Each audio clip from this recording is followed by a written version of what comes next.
With its ups and downs, a whole year is about to come to an end. As we prepare to bid farewell to 2023, we are here to recount the notable football events that somehow impacted the world of football. We have compiled these events for you, and as we enter the 24th hour, we wanted to quickly remind you of them. If you want to subscribe and like, you can do so if you wish. So, let's get started. Here is a brief summary of the past year.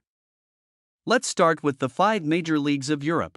In Ligue 1, Paris Saint-Germain secured the French league title for the 9th time in the last 11 years, preventing any surprises. Finishing ahead of Lens by 1 point, Paris Saint-Germain reached a happy ending, claiming their 11th championship in total and surpassing Saint-Étienne to become the team with the most championships in league history. Who said you can't buy history? Kylian Mbappé, who scored 29 goals in 34 matches, became the top scorer of Ligue 1 for the 5th consecutive time. In Germany, despite a highly dramatic final, the outcome remained unchanged. In the thrilling championship race between Bayern Munich and Borussia Dortmund, Bayern secured the title by a narrow margin after Borussia Dortmund dropped points at home against Mainz in the last week of the league. This marked Bayern's 11th consecutive and 33rd overall Bundesliga title. Christopher Nkunku from Leipzig and Niklas Füllkrug from Werder Bremen shared the Bundesliga's top scorer title with 16 goals each. In Serie A, it was a time for surprises. In the Italian league, which produced a different champion for the 4th time in the last 4 years,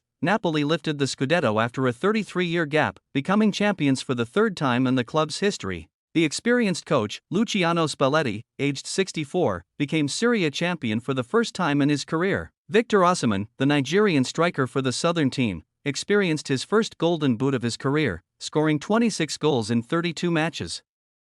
Under the management of Xavi, Barcelona returned to the summit in Spain after 4 years. They clinched the La Liga title by finishing 10 points ahead of their arch-rivals, reducing the trophy gap with Madrid to 8 and securing their 28th La Liga championship overall. Robert Lewandowski, the Polish striker acquired by Barcelona last summer, replicated his success from the Bundesliga by becoming the top scorer in La Liga with 23 goals. Although Arsenal held the top spot in the English Premier League for a considerable period, the Blues of Manchester, hosting the Gunners in the 33rd week, won 4-1 and seized the lead, holding on to it until the end. Manchester City secured their 9th championship, the 5th in the last 6 years, with Erling Haaland becoming the new king of the Premier League by scoring 36 goals in his debut season.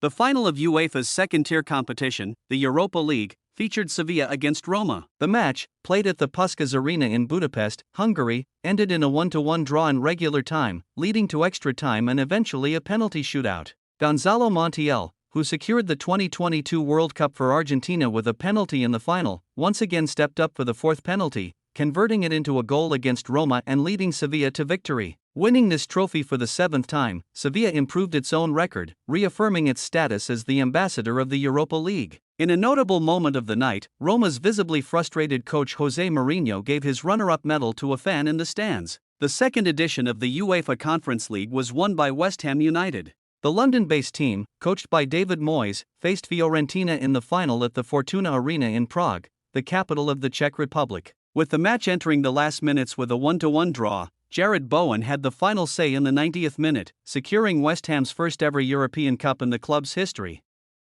In the Champions League, the largest and most prestigious tournament in Europe, the winner of 2023 was Manchester City, advancing to the semi-finals by eliminating Leipzig in the round of 16 and Bayern Munich in the quarter-finals. Pep Guardiola made history by becoming the first coach to reach the semi-finals 10 times in this tournament. In this round, City defeated Real Madrid with a convincing 4-0 victory at their own home, overcoming the team that had stopped them in the previous year. In the final, held at the Istanbul Ataturk Olympic Stadium, the match was literally a nail-biter. Both teams were well prepared and took high-level precautions in this tactical battle. Manchester City emerged as the winner of this tactical battle with a goal scored by Rodri in the 68th minute. The English team reached the summit of Europe for the first time in the club's history, and for Guardiola, it was a return to the top of Europe 12 years after winning the trophy with Barcelona in 2011. Completing a famous treble with the Premier League Championship, the FA Cup, and the Champions League, City closed out the year on a high note by also winning the UEFA Super Cup in August, defeating Sevilla in a penalty shootout. This made 2023 a very successful year for Manchester City.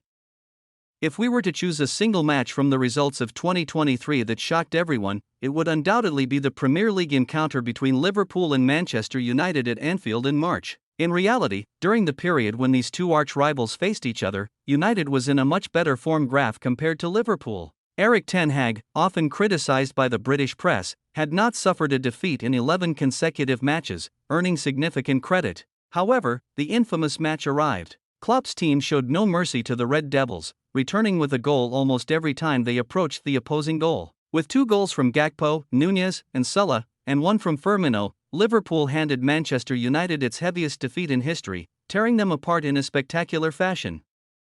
As in every year, in 2023, we bid farewell to many famous names who played their last football games, contributing significantly to our love for the sport. For instance, we witnessed seasoned players like Mesut Ozil, Gareth Bale, and Eden Hazard hang up their boots. Interestingly, the common thread among these three is that they all played for Real Madrid and seem to have already retired from football in the last few years of their careers. Nevertheless, we owe each of them a thank you for the countless fantastic moments they provided us. There are 2 more names that require a special mention, one renowned for scoring goals and the other for saving them. Zlatan Ibrahimovic, who scored more than 550 goals and won over 30 trophies in his career, announced his retirement at the age of 41, stating, "Today, the weather is rainy. I think even God is sad about me leaving football," in his unique style of bidding farewell. Gianluigi Buffon, who displayed an unwavering determination to save goals for an astonishing 28 years, ended his football journey at the age of 45, guarding the Parma goal in Serie B for his final games. Buffon, the 8th player with the most appearances of all time, concluded his career after 1175 official matches. Someone has to retire so that there's room for newcomers, isn't that right? For us football enthusiasts, watching the world's best players is as exciting as following young talents with the potential to become the best in the future. It might not be entirely accurate to still call him a young talent, as he seems to have already reached his peak. However, Jude Bellingham is only 20 years old. Winning the 2023 Golden Boy Award and starting his career at Madrid in the 6th gear, Jude is already one of the serious contenders for the 2024 Ballon d'Or. Another significant event of 2023 was the FIFA U17 World Cup held in Indonesia from November 10 to December 2. In the final of the tournament, where new extraordinary talents emerged, Germany became the champion by defeating France in a penalty shootout. Paris Brunner, the latest wonder from the Borussia Dortmund Academy, left his mark by being named the most valuable player of the tournament as Germany lifted the trophy. The summer transfer window of 2023 was once again quite eventful, with a total expenditure exceeding €7.3 billion.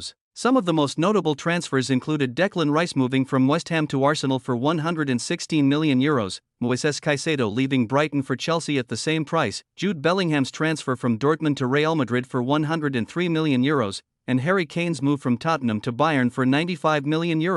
One of the unexpected developments from the previous year was the sudden rise in appetite for spending by Saudi clubs in the transfer market. Perhaps the World Cup hosted by neighboring Qatar inspired them from a country promotion perspective. It all began with Cristiano Ronaldo's transfer to Al Nassr. While many football fans, including Ronaldo's own supporters, were a bit upset about this decision, we witnessed a trend in the following summer where many established players flocked to Saudi Arabia. Players such as Benzema, Mane, Neymar, Kanté, Brozovic, Firmino, Mahrez, and Fabinho, who have left their mark on European football in recent years, are now sweating it out for Saudi clubs. I don't know how long this trend will continue because it seems that the money of Saudi clubs is not going to be exhausted by spending. Moreover, this situation is convenient for European clubs looking to offload some players. Both buyers and sellers are satisfied. Therefore, it is likely that this flow of transfers will continue in the coming years. I believe the player who experienced the most significant career ascent in 2023 was Erling Haaland. The Norwegian striker, who transferred to Manchester City the previous summer, won almost everything an individual or a team can achieve with his new club. Champions League, Premier League, FA Cup, UEFA Super Cup, Haaland conquered them all. He secured top scorer titles in the Premier League and Champions League, along with awards such as European Player of the Year, PFA Player of the Year, Young Player of the Season, and the Golden Shoe. Naturally, one may wonder if winning so much at such a young age could potentially have a negative impact on Haaland. How can he stay motivated for more? On the other hand, Neymar, whose career has been on a decline for some time, practically hit rock bottom from the beginning of 2023. We might have witnessed the last glimpses of Neymar truly concentrating on football during the 2022 World Cup, where he was already troubled by injuries. Since January 2023, playing only 5 matches with Paris Saint-Germain and another 5 after transferring to Al Hilal in the summer, Neymar, at the age of 31, has practically reached a point where he can no longer take the field. The premature decline of such a remarkable talent is undoubtedly a saddening situation, no matter how you look at it. We know about Unai Emery's journey to the Champions League semi-finals with Villarreal in 2022. The coach seems to live for underdog stories, so much so that Emery's new team, Aston Villa, which finished the previous season in 7th place and secured a Conference League spot, is currently sitting in 3rd place, just 2 points behind the leader in the ongoing season. Not to mention the impressive victories against Chelsea, Tottenham, Arsenal, and Manchester City. How this fairy tale will end is hard to predict for now, but finishing in the Champions League spots seems quite plausible. Another Spanish manager, Xabi Alonso, who took charge of Bayer Leverkusen in October 2022, seems determined to end Bayern Munich's dominance in Germany. Alonso's team has not suffered a single defeat in the 23 matches played this season and is currently at the top of the Bundesliga. No one has dethroned Bayern from the top for a remarkable 11 years, or in other words, since Jurgen Klopp's Dortmund days. If Xabi Alonso achieves this, it will be a truly special story. As of now, Girona, currently leading La Liga, is a true project team, and the success of the project is evident.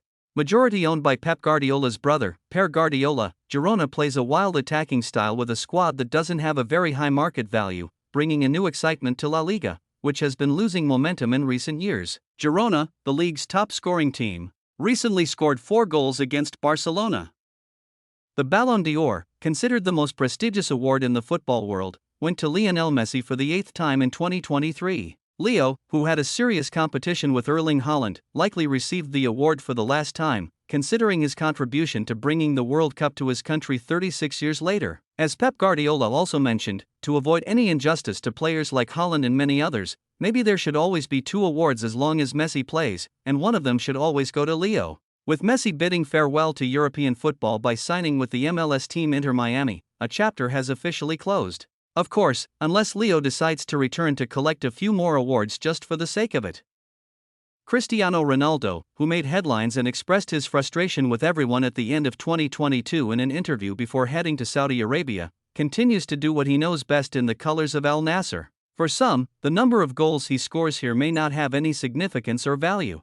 Nevertheless, he keeps scoring because that's his purpose of existence. Yes, as I mentioned earlier, some of his fan base got a bit upset with this decision. Watching him compete at the highest level for a European club was a different kind of pleasure. But even if we don't follow his matches, knowing that Cristiano is still scoring somewhere continues to bring joy. The top scorer of 2023 and of all time keeps on scoring.